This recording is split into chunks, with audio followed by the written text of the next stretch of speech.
Elsa qui va débuter demain en grande première l'événement TEDx. Est-ce que vous pouvez nous raconter un peu dans quel état d'esprit vous êtes?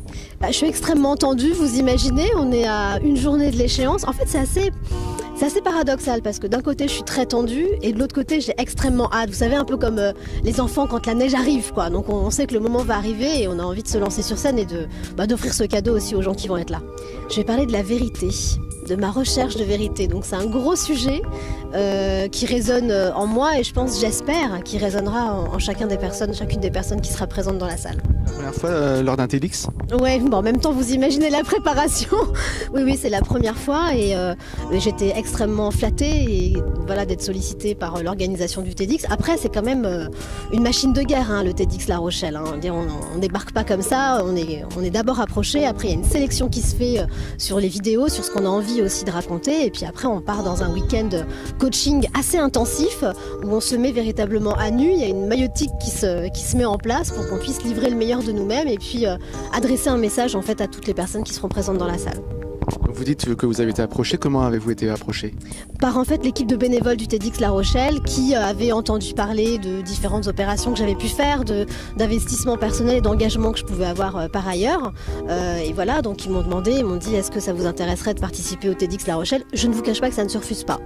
Quand le TEDx vous appelle, c'est tellement... Enfin moi, j'étais consommatrice des vidéos de tous les talks sur Internet parce que je trouve qu'ils sont extrêmement inspirants. Alors, je me sens bien petite face à tout ce que j'ai pu entendre, mais vivre cette expérience, ça me paraissait voilà, pas acceptable de le refuser, quoi. C'était une évidence d'être là. C'est peut-être aussi plus simple, entre guillemets, de démarrer en province que sur Paris même? Ah non, c'est pareil. Pourquoi? Ah non, il n'y a pas un côté je rôde ma tournée, hein. Ça n'a rien à voir avec ça.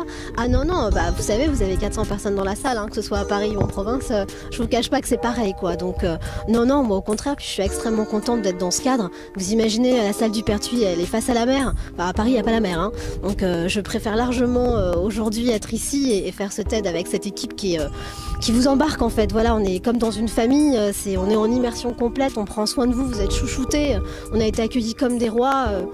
Non, moi, pour rien au monde, je préférerais être à Paris, qui je suis pour dire un truc pareil, quoi. Donc hors de question. Très bien, et bien qu'est-ce qu'on peut vous souhaiter d'autre, de plus que de réussir demain cet événement? Alors, très pratiquement, je vais vous dire, que j'ai pas de trou de mémoire. Parce que maîtriser son talk de 15 minutes, c'est pas une poésie de CM2, hein, vous voyez, il y a un peu plus de mots, donc voilà.